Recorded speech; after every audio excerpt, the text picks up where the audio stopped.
Hello, everybody. This is Melinda Roy. I'm the host of the WYN conferences. So, welcome, Dorothy Deraplian. Hi, Dorothy Deraplian. How are you? It's thundering and lightning and pouring. So let's hope we get this done. Oh, it's good to go now.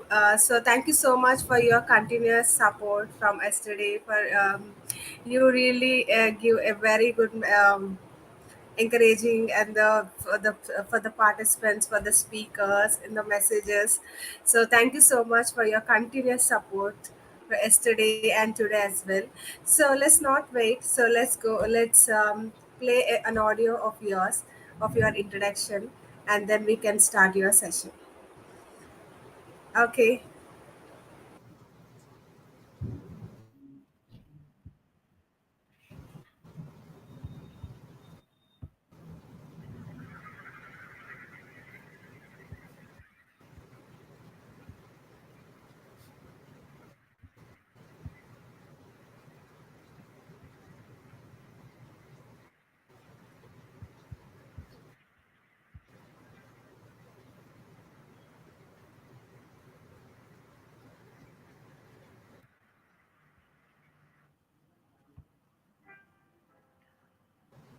Here I am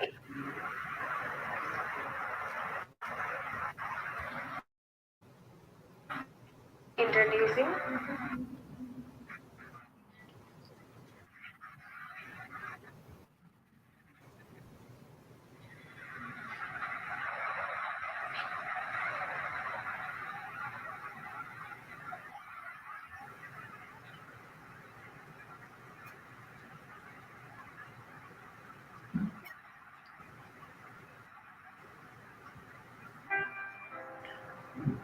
here I am introducing Dorothy Deraplian.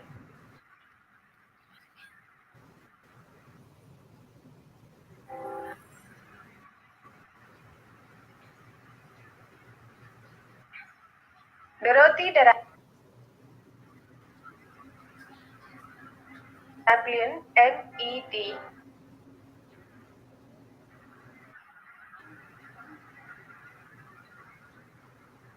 LCMHC, is an experienced therapist and educator. She has a private practice in Meredith, NH, for over 30 years, specializing in play therapy. She teaches classes for the Granite State College's Child Welfare Education Program.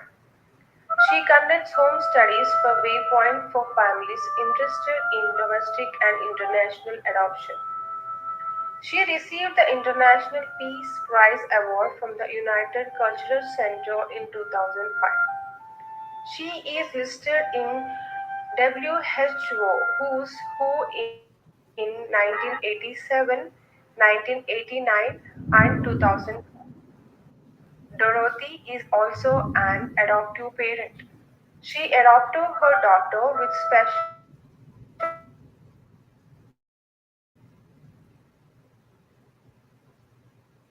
Deraplian. Thank you so much.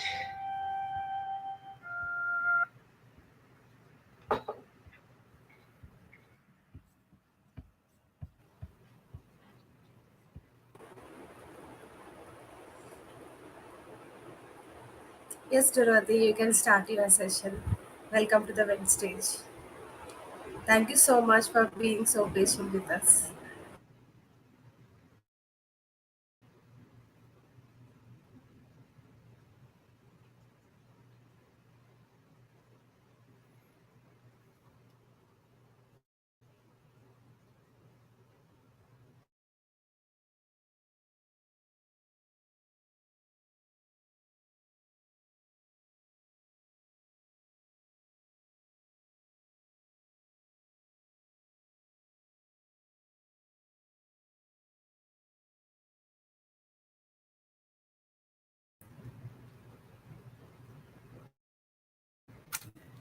Good afternoon, everyone. I am going to try to talk. The thunder and lightning is pretty awful out there. I want to get all this information to you before the hour. So fingers crossed that I will be able to do that. Let's see.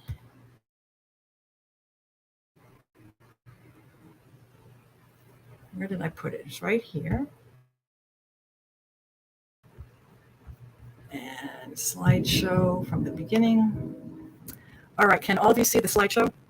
I will begin because I can't, I understand what the other speakers are saying. They can't see each other. So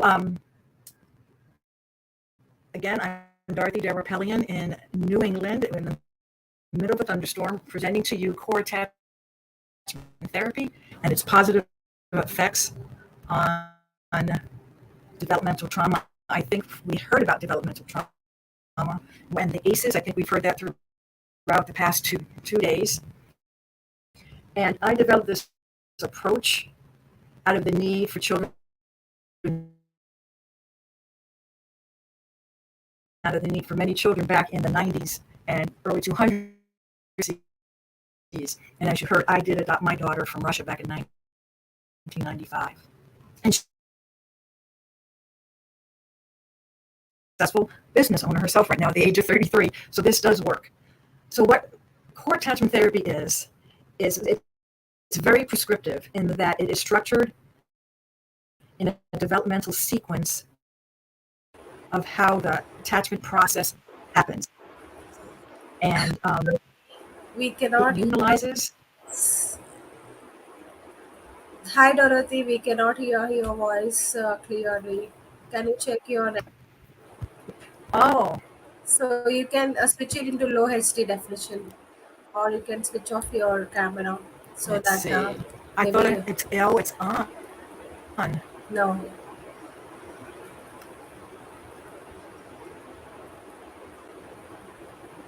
Wow.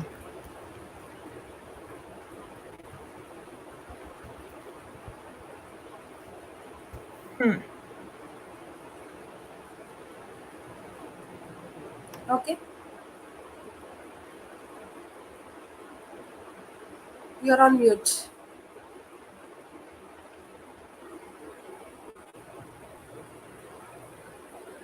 Can you hear me now? Yes. Wow. I No, unmuted. you have some Hmm. network issues.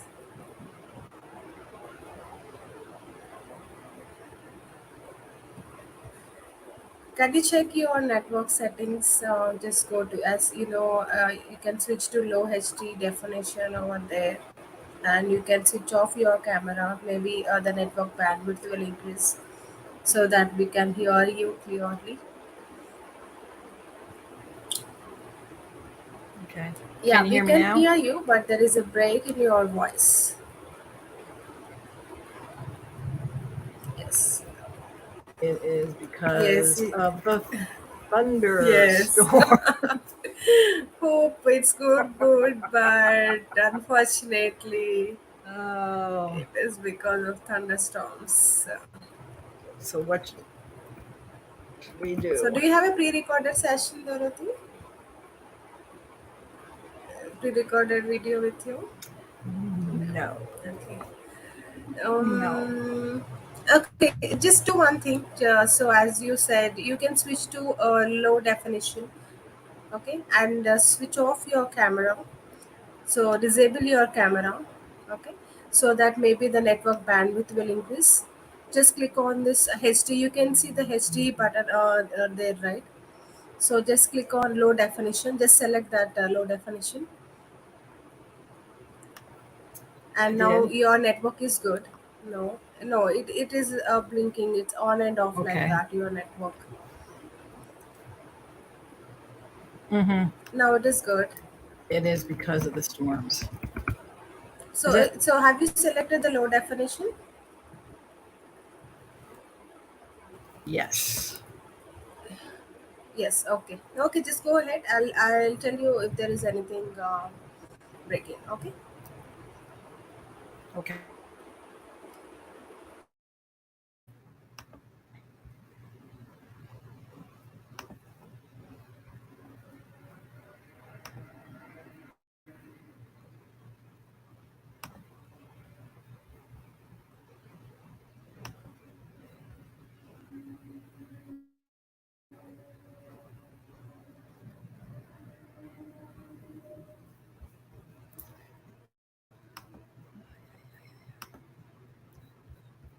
All right. Now let me know if you can see this. Um, Core attachment therapy was an approach I developed to help children in the adoption field who've been adopted from overseas mostly, because this was back in the 90s and early 2000s, and now also from the children who've been adopted in the foster care system, that knowing that their attachment needed to happen at the core level for it to be a healthy attachment, I developed this approach that replicates the natural attachment process. And it's very, very prescriptive from the very beginning of where attachment starts. And it's followed up with play therapy, which is, of course, the child's natural language. And why it's developmental, I don't know if some of you know about Bruce Perry's work and the bottom up approach. This bottom up approach is about taking children with high ACEs out of their primitive poison, flight, fright, and freeze. And that is what core attachment therapy helps families do. It allows the parents to nurture and comfort the child at that very beginning of time. And once children start experiencing the sense of safety, then they get out of their primitive brain and into their limbic brain, where they can start secure attachment. And the other thing that I didn't write in my book, which I am going to add a new chapter, is how this changes parents too. It's not just attachment to the parent, it's also for the attachment to the child. And just briefly, the effects of trauma on attachment. As we know, attachment is our invisible umbilical cord. So our children can go off in the world and still feel that they're attached to us, even though they can't see us. So that's why it's so important to have this secure attachment with children who have had developmental trauma, do not have. So that's why approaching it from the bottom up is so important. And this disruptive attachment is trauma. So even though a baby was a baby was adopted at the age of maybe 2 days. People wonder how can the child know he's not with his his biological mom?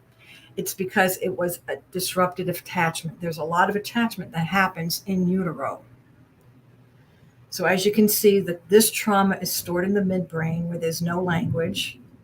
And because of that early attachment disruption for the child, this is all stored as the world is unsafe. So if the world is unsafe, then the world is unpredictable, and it keeps the child in his or her primitive brain. And when they are not responded to, they feel that they're not worthy of love and that they are rejected. The parents are not responsive to them. And that just exacerbates this feeling of rejection and unworthiness.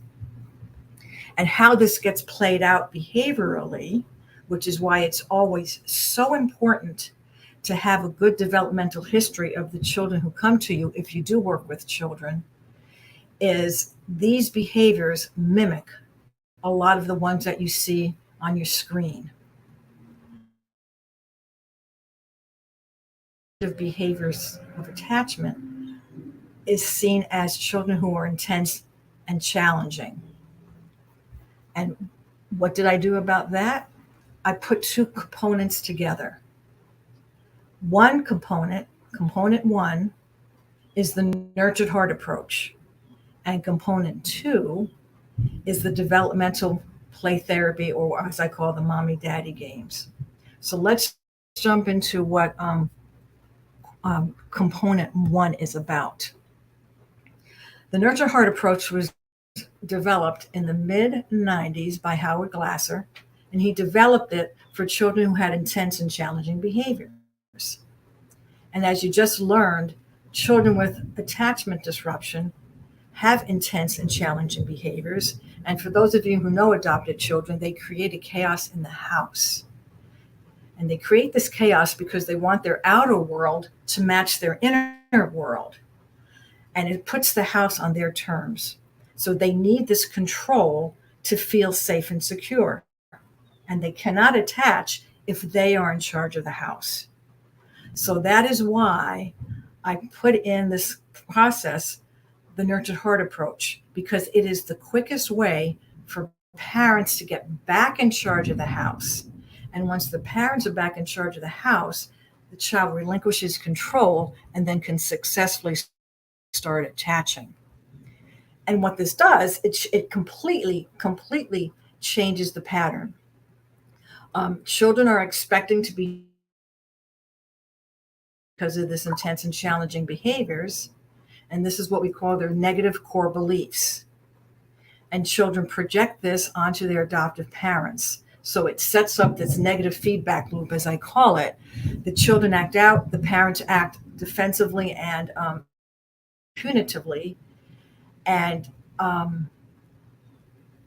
secure attachment cannot happen under that kind of interaction. So, how to get this emotional connection with children with attachment disruption or developmental trauma is the 3 stands in the nurtured heart approach. Stand 1 is what we call not showing up when things go wrong. We don't give negative energy when things are going negative. It's like throwing gasoline on the fire. That is something, as nurtured heart parents, we know not to do. But what we do in stand 2 is we show up emotionally when things go right. In other words, we give a lot of positive energy when things go right. And then what this does in stand 3, it provides complete clarity to the children. What does get our emotional connection? Because children to successfully attach need an emotionally responsive parent. And with nurtured heart, we are emotionally responsive when things go right. And we do have some variations in the attachment work, but I won't go into that today. So we set the groundwork with nurtured heart approach. I train parents in the nurtured heart approach before we do component 2, because they have to change this negative feedback loop at home before we can start the attachment games. So what the attachment games do is allow the parents, as I said earlier, the parent and child to develop their bond at a core level, as I said, at the bottom up. And this creates that safe and secure environment so that child can let the parent into their heart. And then this then gives the child a new muscle memory, so to speak, of being comforted, because their muscle memory is that are not getting met. So I have to keep the whole world out. So this 2-step process changes the dynamic for them so they can start and safe and secured. So these Mama-Get-Ida games are multisensory because attachment is multisensory. Our earliest sense in attachment is olfactory, is smell. Then we use music because it accesses both sides of our brain. Tactile gives that,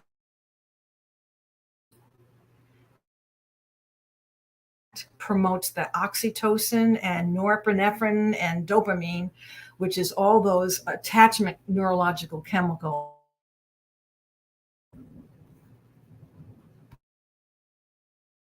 3 phases of attachment development. The first phase is called autistic phase, and which is from months. The child separate self from the caregiver, from their parent.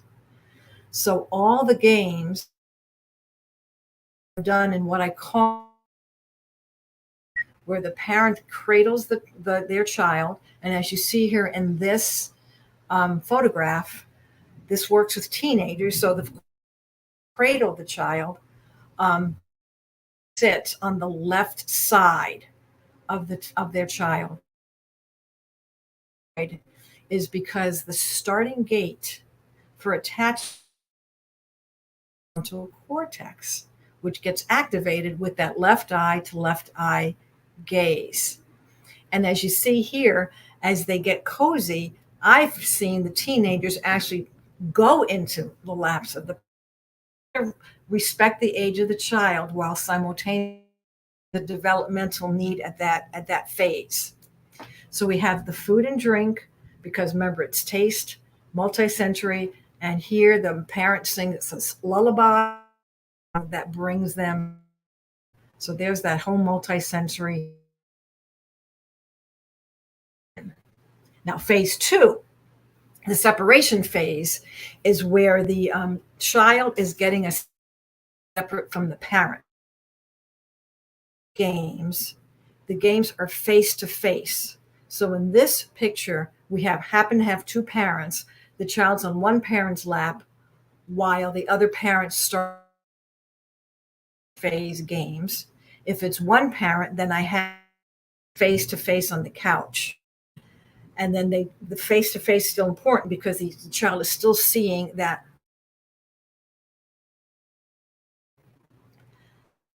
Next phase of attachment development is what we call the individuation phase.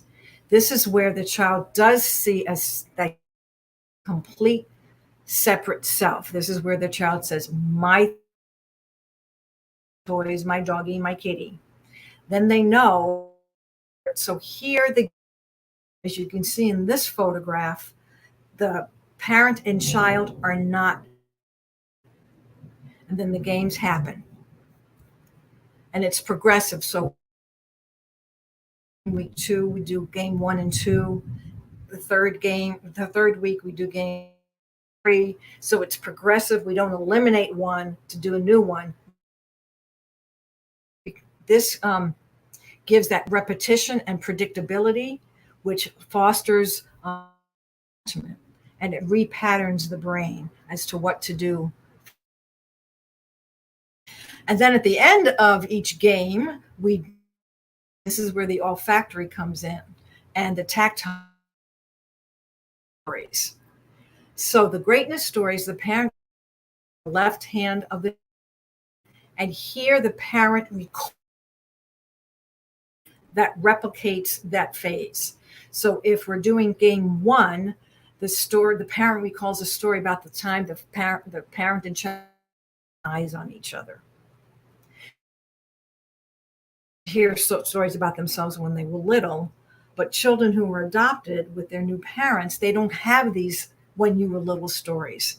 So that's why we do these remember when stories of greatness. Then them to the here and now and orient them to here, because they do get young. You can see them getting to get them back. We rub lotion into their right hand, because if you know younging, it is left is past, right is future. Into their right hand, in between sessions, how they make proud of them.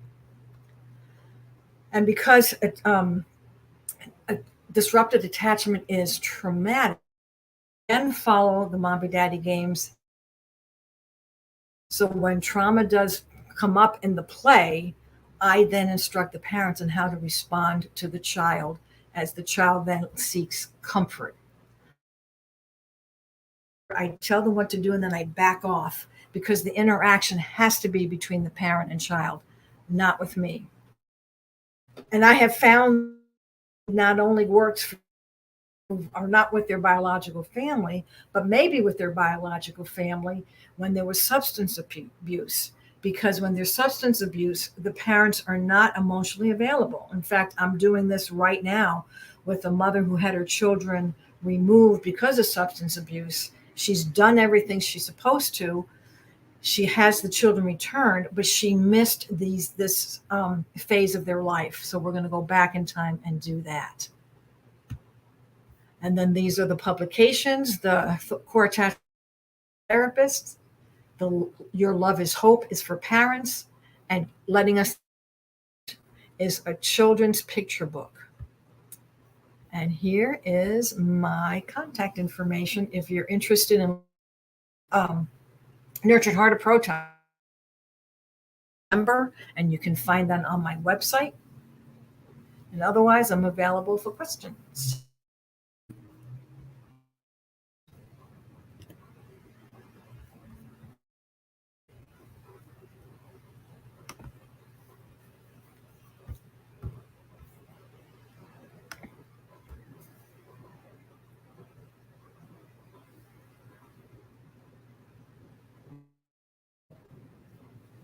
And I did that in 26 minutes. Yay.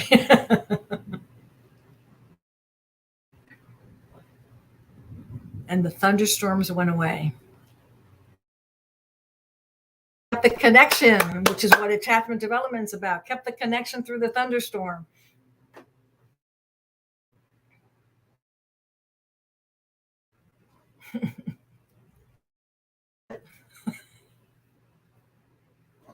And the thunderstorms did roll out.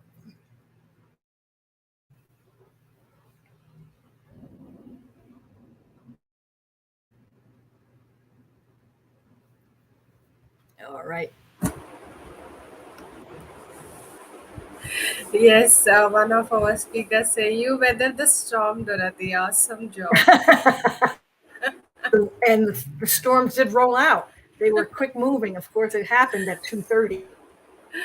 Yes, yes. Thank you so much for your wonderful presentation and a great job. And so, if you want to know about Dorothy Darapian, just visit our website www.coreatown. So, so, Attachment. so it is Whoops. attachment. Okay. Well, let me try that again. So it's www.coreattachmenttherapy.com. So,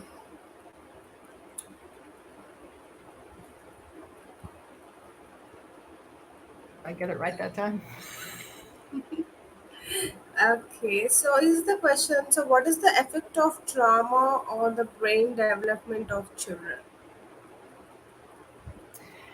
The abstract that we heard one of their speakers this morning say their brain because of their attachment needs not getting met, and they're in their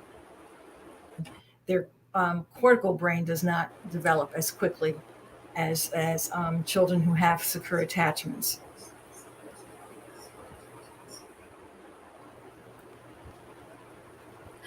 Okay. So yes. So successfully have completed the presentation. Even though, yeah, as she said, you weathered the storm. Thank you so much, Yay. Thank you so much, Dorothy, for your wonderful presentation. So have a great day. Bye bye.